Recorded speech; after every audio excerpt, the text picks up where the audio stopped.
Well, it's a great pleasure to have Alexander Ochirov. Ochirov. Sorry, who will be telling us about color-kinetic duality, QCD, and pure gravity. None of this is corrupt. Or maybe some supergravity too. I don't know. Anyway. Yeah, as well. Okay, thanks for the. Yeah, some of them. So, yeah, thanks for the introduction, and thanks to the organizers for organizing this conference and inviting me to speak here. Well, I'll be talking about my work with Henrik Johansson, and I'd like to start with some general invitation to the topic for more or less for the general audience. So we know from basically from our quantum field theory course or quantum gravity course that gravity can be thought of as a gauge theory, in which the gauge group is replaced by the Lorentz group acting on the tangent space in every point. And in this picture, we can think about gravity as we can think about gauge theory as if we think about gauge theory as something that has space-time content and color content, then gravity is obtained by putting the gauge group also in space-time. And obviously space-time is after Fourier transform becomes kinematics. So already from connection from the connection view on gravity, we see that kind of picture. And an impressive achievement from BCJ, from Bern, Karaska, and Johansson, was that they found a nice implementation of this picture at the level of scattering amplitudes, where once we make kinematic content mirror the structure of color, we can this kinematic content gives us the gravity amplitudes through the double copy. And in this talk, I will be talking about how this picture can be extended to include the fundamental representation, and this way, from pure Yang-Mills, we obtain the full quantum chromodynamics, and what kind of amplitude relations we get just from knowing that the color kinematics structure can be imposed. And then I can continue the story by talking about pure gravities and how the double copy can, using this fundamental representation, double color kinematics, can help us to get pure gravities. But actually, I'll start with even simpler things. I'll start with color in QCD, just because it turns out that even at the level of color, there were still things to be learned. So I'll start slowly through color. Then I'll talk about color kinematics, and only then I'll talk about double copy. So here's the story about color. So we know that the QCD has just basically two color structures. It's the structure constant of the gauge group and also the fundamental representation generators. And they obey these two identities, which are basically, you can regard, when you have the fundamental representation or any other representation, you can regard that as just a real slice of that in the adjoint representation. So we can also use Feynman diagrams, well, just diagrams to represent the same identities. So here, I will be using this curly vertex to denote F, and the arrowed vertex to denote the T. And in SU and C, we also have this nice property. So whenever we have two T's contracted with the adjoint indices, we can just get rid of this adjoint indices whatsoever. And I'm talking about this one here only because this is how one deduces the standard color ordering for tree-level amplitudes, and for gluonic primitive amplitudes, the color ordering just looks like this. So all the Fs that one starts with as color structures are traded for traces of Ts, and in this way one defines primitive amplitudes that are gauge invariant objects that are just coefficients of these color structures. Just from this, one gets n-1 factorial gluonic primitive amplitudes. Well, one can divide it by 2 from reflection symmetry, but otherwise looks like that.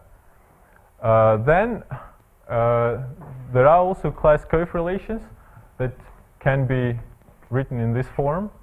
That can help us not only fix 1. So here we can fix 1 just because it has a cyclic symmetry, but class coef-relations, which are completely linear and have just coefficients of the type just plus minus 1. They relate all amplitudes with something between 1 and 2.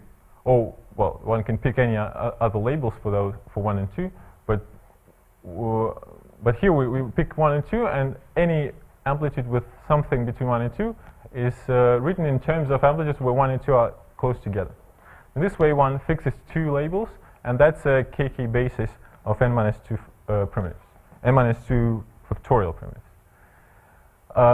That's very nice, but and what's even nicer is that not only we know that the basis of primitives is that one, but we can also rewrite this amplitude. We can rewrite all of these traces back in terms of Fs and have the full representation of the full amplitude in terms of this KK basis. And this is due to Del Duca, Dixon, and Maltoni, and it can be written nicely using the same color rules that I've shown before. The string of Fs actually corresponds to a diagram that is like half ladder with 1 and 2 stretched together, stretched one from another, and everything else, all the other particles just stick out of this one line. And this decomposition is trivially can be trivially rewritten for the case where one has one fermion pair. Just because one picks these 2 lines, these 2 particles, one can pick them to be the fermion line, and then this is the correct form of the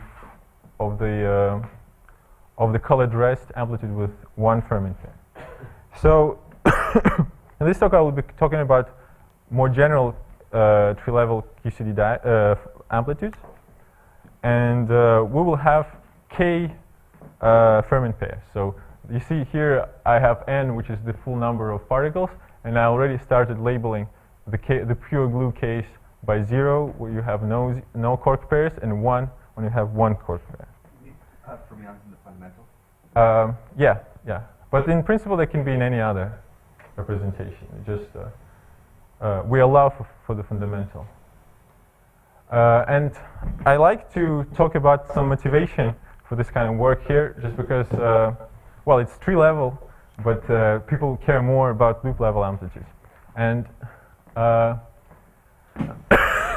well, but the tree level amplitudes are the input for the cut relations, for the cuts from which we construct the loop level amplitudes in modern method.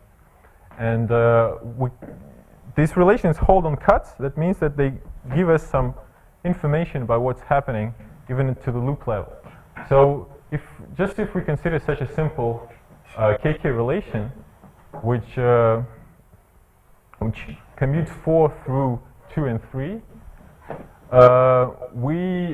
and put it inside the cut, for example, inside this cut, one sees that these 3 cuts, if we consider them as color-ordered cuts, will be related, will sum up to 0. And this looks quite ugly. And usually we just don't write it. And usually we don't write it exactly for this reason, that this cut, you don't even have to think about it. As a color-ordered cut is just the sum of these two cuts, and then one can extend this to the formalism of irreducible numerators when one talks about loop-level integrands, and this goes through. And at 5 points, for example, this simple relation can also just let us not think about diagrams where one line sticks inside.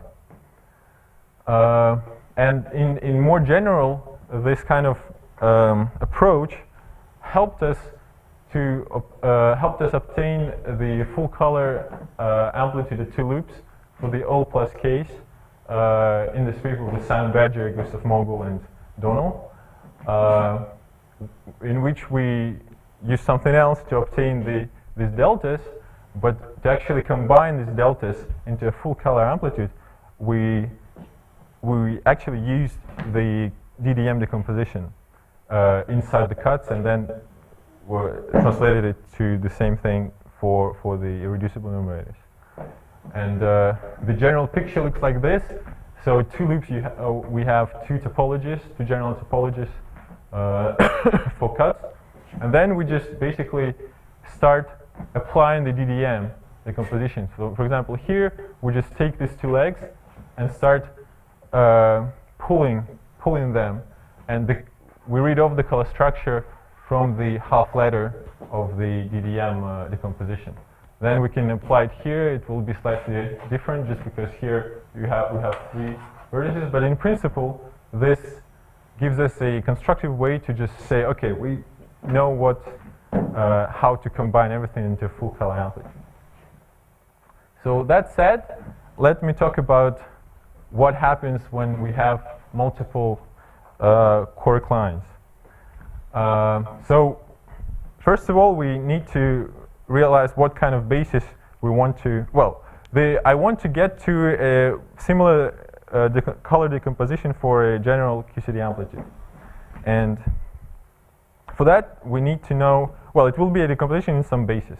And fortunately, somebody already told us what the basis is. So it's Tom Elliott has already figured out that we can, in the general case, we can still fix 2 lines close to each other. And then everything else doesn't have to be a generic permutation. Everything else should be a special kind of permutation that can be worded using the notion of Dick words, or can be worded just talking about well-formed brackets. And these brackets, they are formed by quarks and antiquarks. So whenever you see a quark, you open a bracket. Whenever you see an antiquark, you close the bracket. And the permutation here should correspond to a nice bracket structure. So, for the trivial case of 4 fermions, and that means 2 fermion pairs, we just can open a bracket and close the bracket. 3 and 4, which are non-fixed. Then, when we add a gluon to this, the gluon doesn't care about the bracket structure, so it can enter everywhere, around this one bracket. So here, so far so good, it's just one bracket. But a less trivial example is at 6 points, we have 3 fermion lines, meaning after fixing 1 and 2, we have 2 active fermion lines, and and that gives us basically 2 bracket structures like this that can be then dressed by the quark labels into 4 permutations. And so in this way, the Meilleur construction gives us the full basis for this case, just 4 primitive amplitudes. And in general, it's straightforward to implement this, but then the question is, how do we then rewrite the full amplitude in terms of this basis? And that's the answer. So we've thought about it, and we figured out the full color decomposition for this kind of problem. And here's the formula. So the formula looks maybe not so transparent, well, because that's the formula that is better understood by the Mathematica code than by the human eye. So, well, here the main thing that I will want to mention here is this psi that lives in the in a tensor product of different representations, and each representation corresponds to some quark line. And so, yeah, just so this is the decomposition that that we found, and it was quite quickly proven by Tom Melia by induction, actually. And I mean, and it works. And how it works, it's better understood if you look at diagrams again, color diagrams. So this psi, as I said, it's a tensor product with one adjoint index that I write as a gluon line, as a curly line, and all of these tensor products, they correspond to some fermion lines. And this psi, basically, what it does is that it takes this this adjoint index and it drops it on all lines that it can see downstairs, and it sums over it. And this forms a valid representation of the color algebra. And in terms of this thing, we write that formula. And it's easier to understand how it works in just on an example. Again, if we look at the 5-point example just with two quark lines and one gluon, then we have the basis that I already mentioned contains just three primitives, and the color factors by that formula are given. Well, they can be written like this in some specific notation. In more standard notation, kind of Peskin-Schroeder style notation, it can be written like this. And in terms of a color diagram, it can be written like this. So here, for these two primitives, the color factors are just one diagrams, well, single diagrams. But for this one, so this one has a 5, so a gluon, confined between 3 and 4, which are quarks. And this way, we have an adjoint index represented by this psi that can fall on two lines downstairs, and that's what it does. And you have a sum of two color diagrams.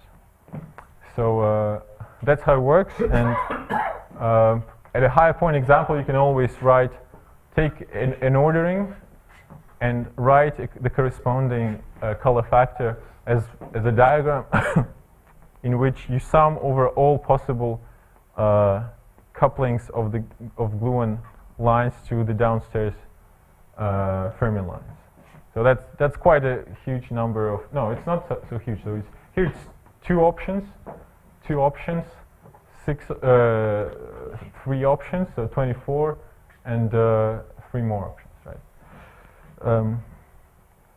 So that's it for the colors. So now we know how to decompose any QCD tree in terms of the minimal color basis. And let's talk about the kinematic structures now. So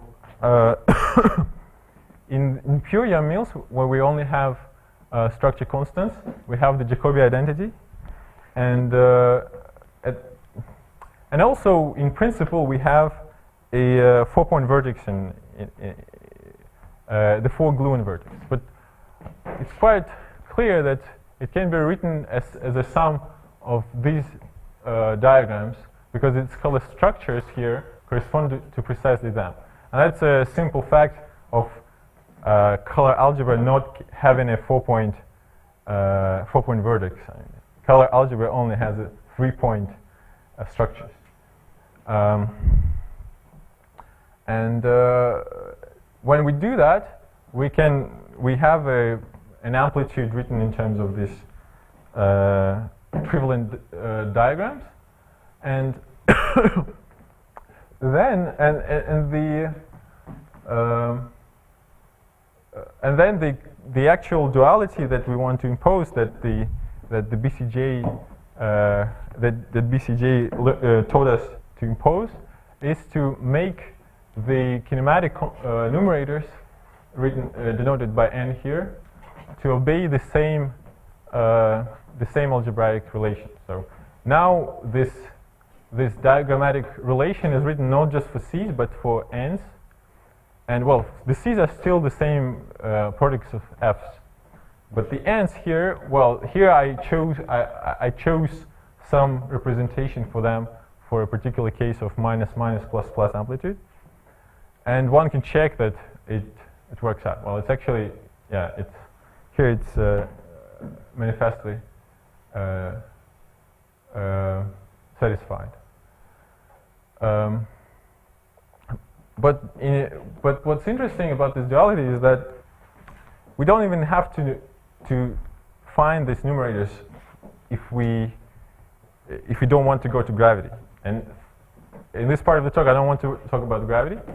So I just say, okay, we know that it's possible to impose the BCJ duality, and just from that one can deduce that amplitudes that obey this kind of duality obey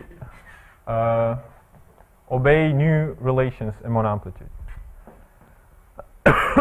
And the important thing here is that the coefficients now depend on kinematics. So it's not the same family of amplitude relations. The KK relations that I've been talking about before, they had coefficients that were just plus minus ones. Here we have an actual function of kinematics, so it's another family of relations. And well, Rutger Boyles was telling us about some tentative origin of these relations, but in principle we understand the relations as just being the consequence of the existence of color dual numerators. Yeah, and this is the kind of relations that are linear in momenta, and they can be, and Bo and his collaborators told us that they can be, every other kind of BCJ relations actually are the consequence of those. And these relations for the pure glue case reduce our KK basis even further to n minus 3 factorial basis. So, and again, this is useful not only at tree level, because again, tree level amplitudes are the input for loop level amplitudes, and that's exactly, and when they obey relations, that gives us more information about the loop level structure of the amplitude. And that's exactly what led us in the paper that I've already mentioned to derive the full color, it's better to say to derive the non-planar part of the two-loop amplitude from its planar part. We started with irreducible numerators that look like this, look completely planar, and using BCJ relations, we could derive irreducible numerators for diagrams that look completely non-planar. Yeah. So now let's talk about what happens when we add quarks to this. So it actually the story goes just the same. So now we have color factors that can contain fermion lines or other fundamental lines, and again, whatever works for color, we impose in kinematics.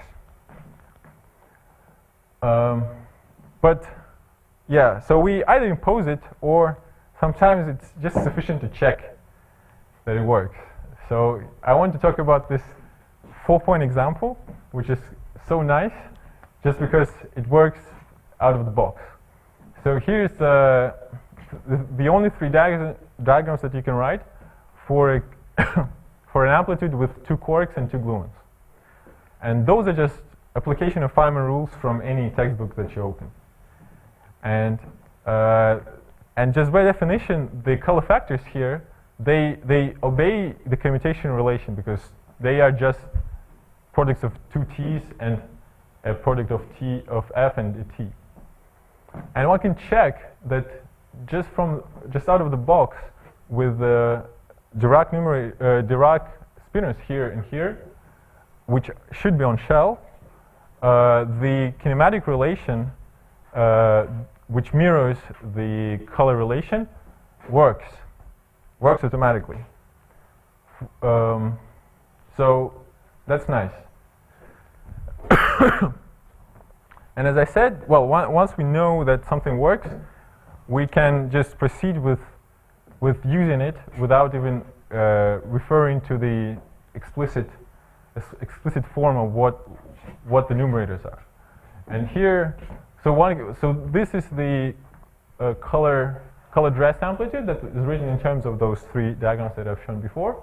You can write it in terms of two two color KK independent primitives, and then once we know that these numerators can be taken in a color dual form, we can derive this amplitude relation. Now we have m's here. That's nice, but otherwise it's just a trivial extension of the usual 4-point identity. And in principle, one can even plug this the solution to this relation into here and obtain the color dress amplitude in terms of just one color ordered primitive. And at 5 points it continues to work. Well, here I've added actually another Fermion line, and for this example, since you have 5 diagonals in principle, like 4 of this type and 1 of this type, still have we still have commutation relations, and the numerators still obey the color duality relations. And I can comment here why it works. Well, why we can see that it should work out of the box is because in these two examples, there's no way you can plug a 4-point vertex for the gluons here. So, and usually it's the 4-point vertex that gives us the ambiguity in how we deal with the extra diagrams. But just Feynman rule application here just gives us only trivalent diagrams, and turns out that the color-kinematics duality works for them. So in principle, it's not quite obvious which BCJ relations that work for gluons continue to work for the case with quarks. But so we've considered that, and we found that actually the so if I write again the pure glue BCJ relation that's linear in its that's linear in momentum invariance like this, then we found what we found was that actually the right subgroup of those relations that still continues to hold for the core case is this one basically. So here we only allow so these relations are written in such a way that we have some particle which we just label n, and we put it in different positions all around the place. And it turns out that the right relations are obtained when one takes this particle to be a gluon. And so whenever one tries to apply the same relation for a quark, one runs into trouble. One gets a BCJ relation that is just not true. But the right generalization is that. So we are only allowed to commute gluonic particles through the primitive. Well, here's the table of how many extra BCJ relations we can generate in this form. And we can also solve them, as I said. So all the relations on this slide, they generate different other relations when you try to solve for them for some particular basis. And here's the basis. So on this side, we take only amplitudes with 1, 2 fixed, and also the next particle, it's fixed to be a quark. Once we do that, that forms a basis in terms of which any other generic QCD tree can be rewritten. But there can be quarks in alpha and beta?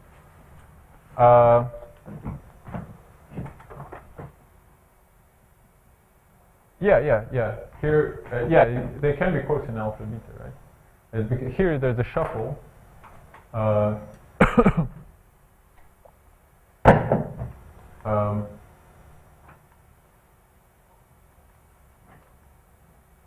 There can be quarks.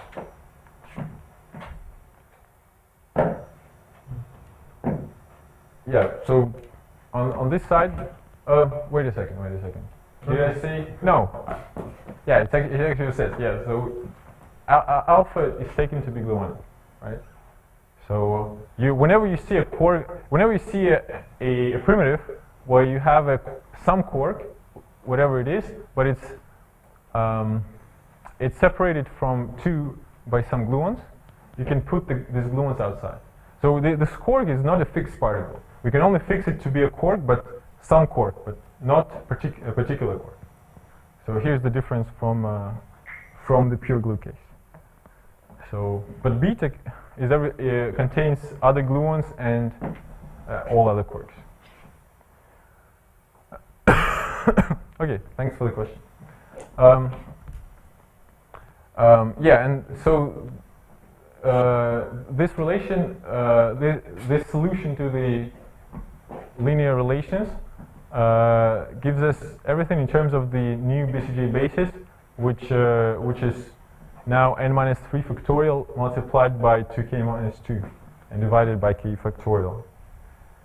All right, and we can then plug this in general into the color decomposition that I've talked in the first part of my talk, and obtain amplitude decompositions in terms of the BCJ basis. All right. So at this moment, I want to have some intermediate summary at the level of the QCD. So at the pure glue level, we've known for a while that the KK relations reduce the amplitude basis to n minus 2 factorial and induce a DDM decomposition, and then the BCJ relations reduce it further to n minus 3 factorial. Now we know that these KK relations reduce everything to a melee basis, n minus 2 factorial over k factorial, and now we know this new color decomposition in terms of this basis. And then the BCJ relations that follow from the color-kinematics duality now reduces this basis further to n minus 3 factorial or to k minus 2 over k factorial. So now I want to talk about application of the double copy of the color-kinematics duality with fundamental lines to pure gravities. So again, just a short review. So whenever we have a gauge theory amplitude written in such a way that the numerators are color dual, they obey the same algebraic relations as the color factors, then what it allows us basically is to replace the color factors by another set of such numerators, because now they basically behave the same. So we just plug n's in the places of c. What one gets is some kind of gravity amplitude, just mirroring the general the general picture that I've talked about just in the beginning. And in principle, this extends to many, in terms of loops and group representations, as we know now. And the loop generalization is actually quite straightforward. It works at the integrand level. So now we can multiply theories, because nobody told us that these numerators have to live in the same theory. So we can multiply the theories. We can take the numerators. So whenever we take one of the numerators, one of the copies to Bn equals 4 super m mils, then we always obtain some nice supergravity. And its degree of supersymmetry is always bigger than 4. But when we go to lower supersymmetries, it turns out that we get some extra matter in the mix. So whenever we take a double copy, for example, of super Young Mills squared, in this way we obtain n equals 4 supergravity coupled to 2 n equals 4 matter multiplets. And it goes on like this, and in the simplest case, well, or the most complicated case of pure Young-Mills squared, we get Einstein gravity coupled to the duality and the axiom, or indeed I mentioned an antisymmetric tensor. So there's kind of this is a kind of a limitation to factorizable theories of the pure joint color double copy. So and the motivation for this comes from mostly comes at least from the research on UV properties of gravity. And well, it's a long story, probably, which you have probably heard from Zvi Bern. So this slide is basically to give to pay justice for this amazing field of research that drives our field on the gravity side. And what's important is that when we have supersymmetries, the double copy construction lets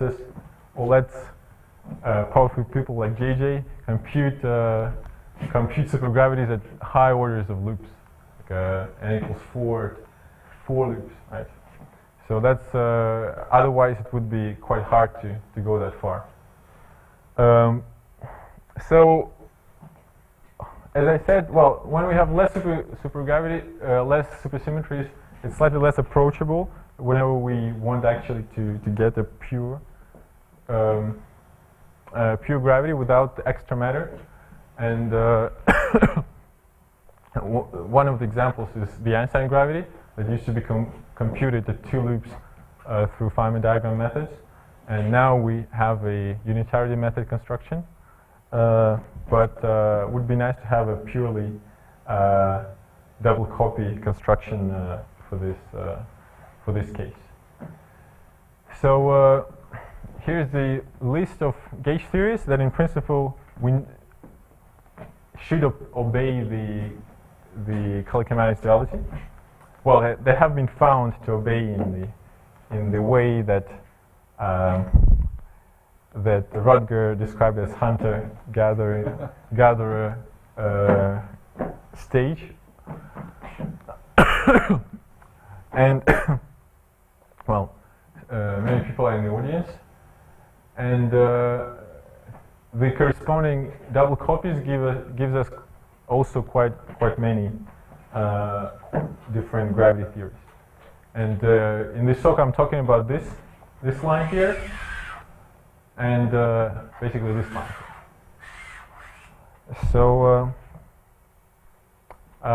yeah, so let's apply what we know at the joint in the joint case to allow for the fundamental representation.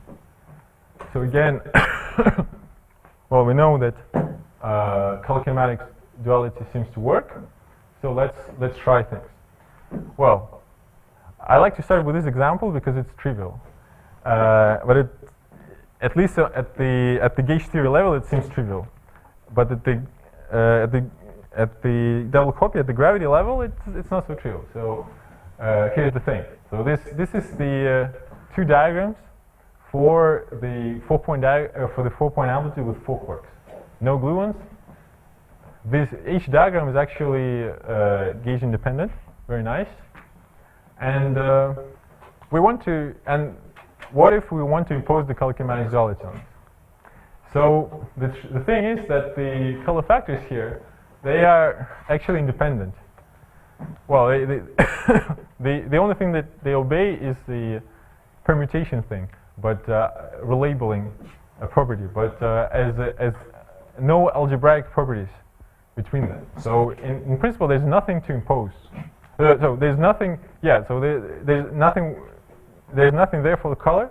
So we don't have to impose anything on kinematics, and that's a positive example. It's only positive because, well, we know that everything else works. Yeah, so whenever we have nothing to impose, we're actually free to just proceed. And when we proceed, we obtain. Sorry, I have a question. Yeah? Does it depend on the representation that you're using in the fundamental? No, actually, yeah. I mean, it could have been any other representation. In the fundamental. Yeah. A relation like of the Schouten identity type. Well, you can. In the fundamental. Yeah, true. In some representations, there are extra identities, and you can even try to impose them, and that's a subtle question.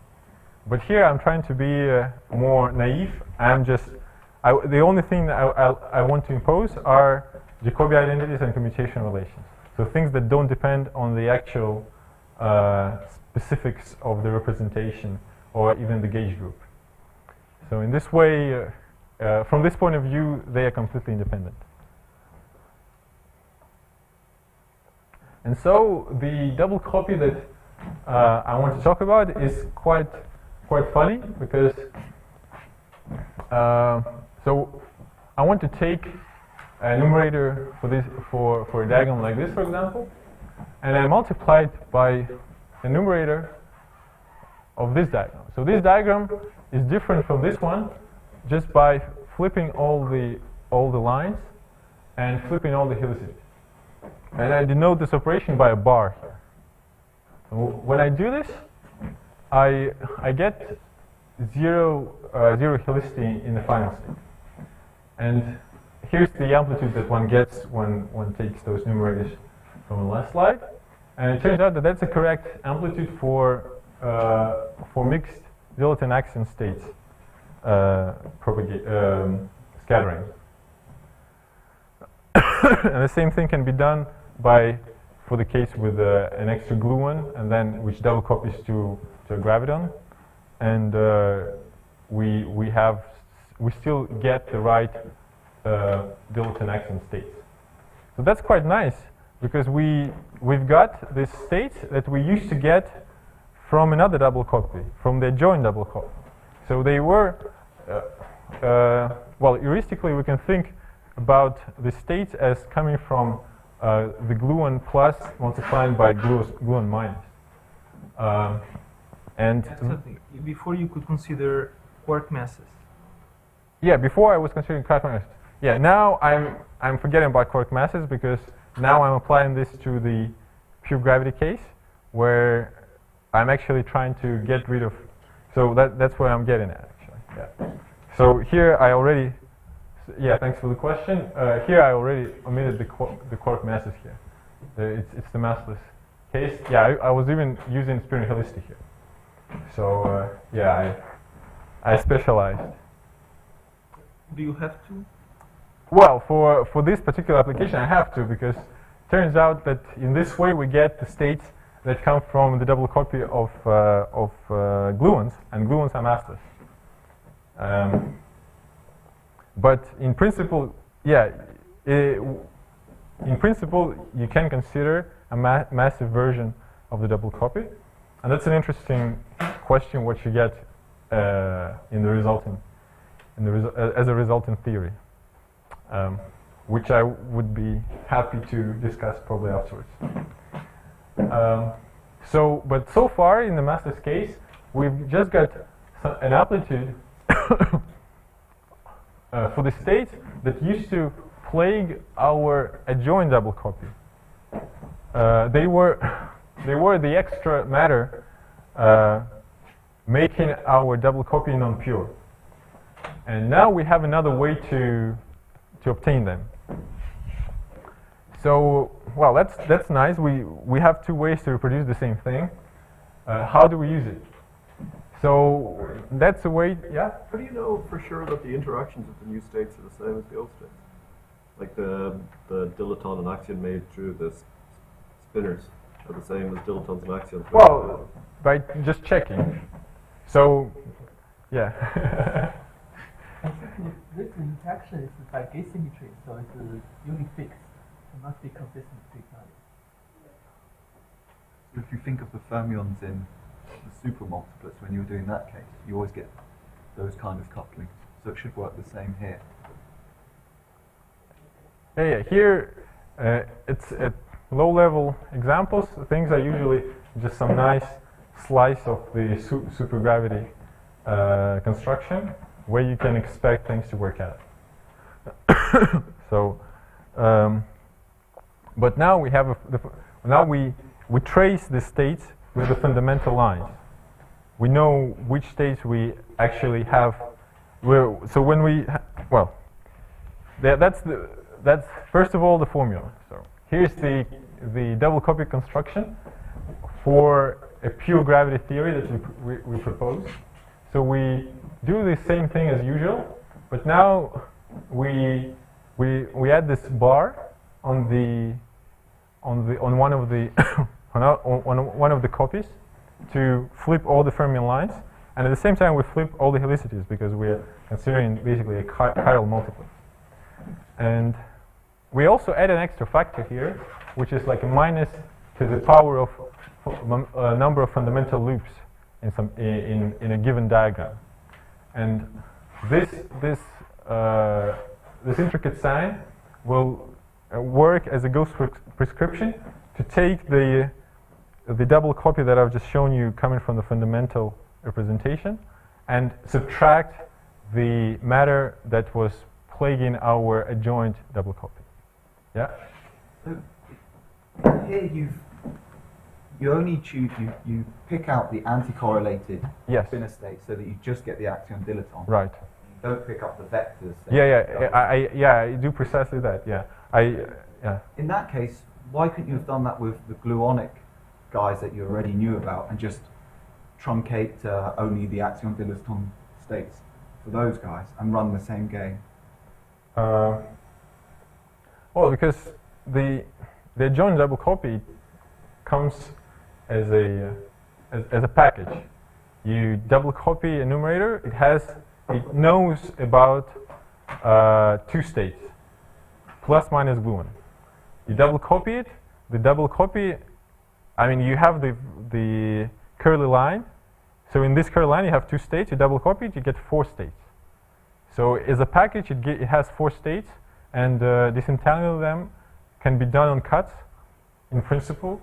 But as a double copy at the loop level, it comes as a package. So in the loops, you will have those states propagating.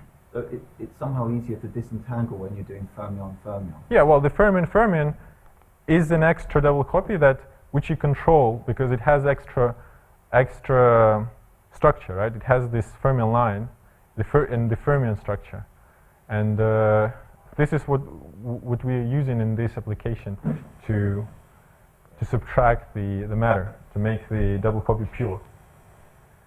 And yeah, so that's the schematic depiction of what's going on. So we take Yang-Mills squared, and these curly lines, as I was saying, they come as a package, and now we subtract matter coming from this new double copy. The factor of 2 here comes just from the fact that we could have taken the left one, the left line to be in the other direction. So there's this trivial factor of 2. well, we can also talk about double lines, right? So these two lines should always come together and subtract each other whenever we have bad states. And what we did to check, actually, to check whether this has any hope of working. So we've done one loop checks. We've done actually, so we found color dual representations at 4 points for a list of different particle contents.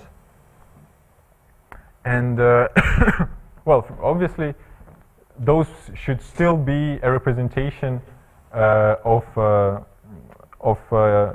gauge theory amplitudes. So we've checked that after integration, they still are correct gauge theory amplitudes.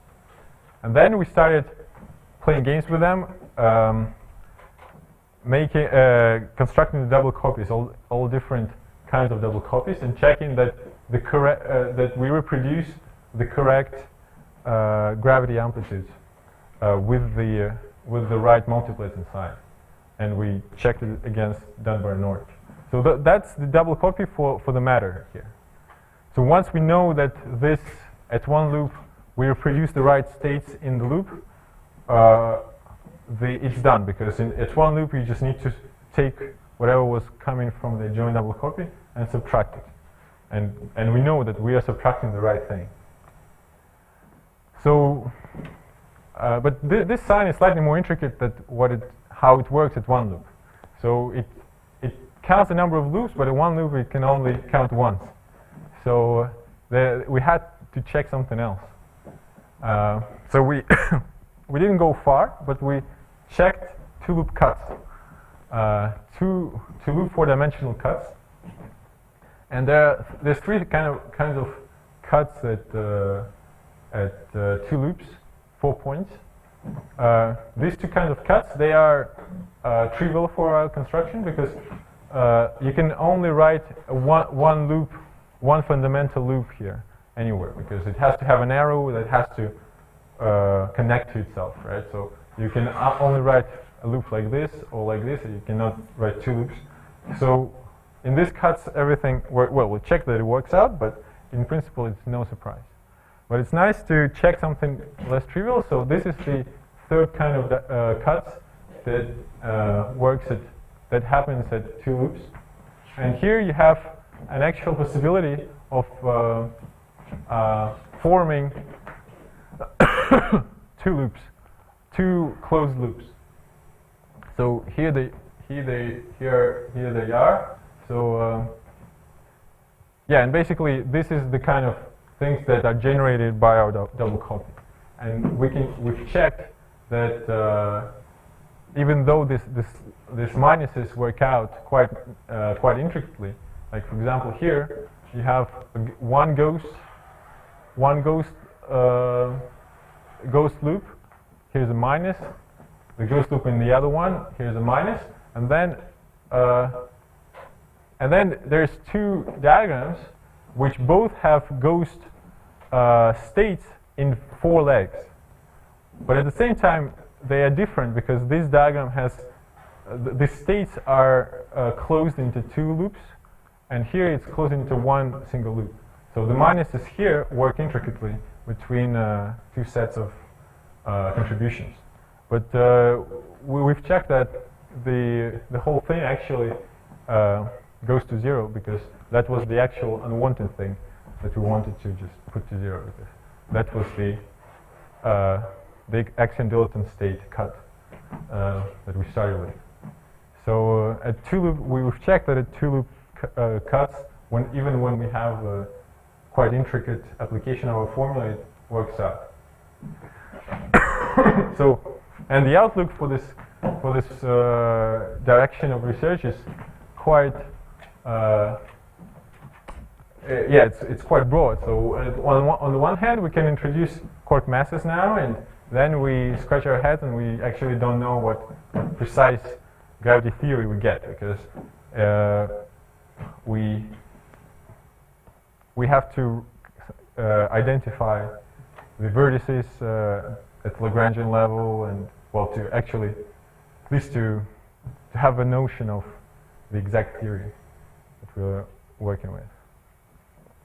We can also introduce fundamental scalars, and that allows for a self-interaction term, and we can again play with it and see what we get at the result. So that's something to look at. And since what we've given was a prescription for amplitude integrals at pure gravity, it would be nice to actually use it in more non-trivial examples for just for example, for to calculate new amplitudes, or to recalculate old amplitudes, but in a nice way. And here there's a subtlety that what we've been effectively using was chiral fermions, and in d dimensions it will be quite intricate to actually use them in dim-reg, and it sounds very like the story that have been taught by Zvi Bern and his collaborators about the evanescent operators having non-trivial behavior at loop level and at the level of divergences, but not affecting the physical behavior of the theory. So that might, hopefully, these two stories might connect. And now I'd just like to conclude. I've talked about different things which are connected anyway. So that's the nice quality of our field.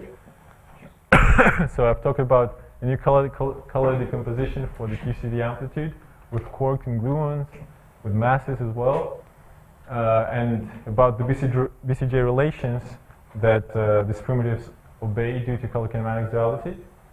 And then I've talked about the double copy with fundamental lines in the massless case and how it helps us obtain pure gravities. And I've discussed the checks that we've done. So, thank you.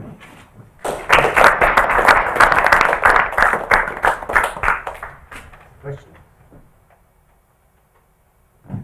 If I take your QCD example and follow my nose a la CHY and rather than replacing color with kinematics, go the other direction, replace kinematics with color, would you expect to get integrands for something that looks like the bi-adjoint phi-cube theory coupled to a bi-fundamental scalar through something like bi-fundamental, bi-adjoint?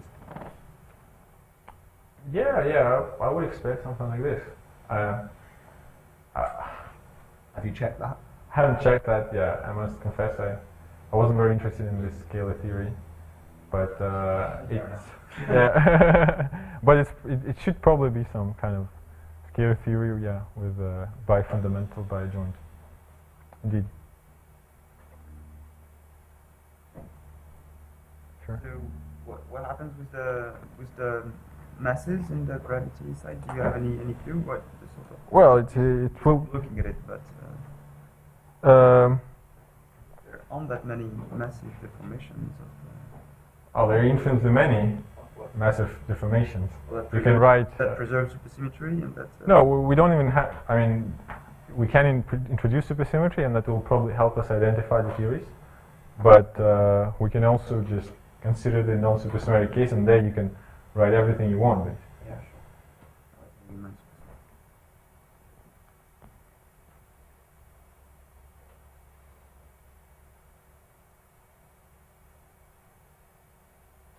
If there's no more questions, it's time to have fun.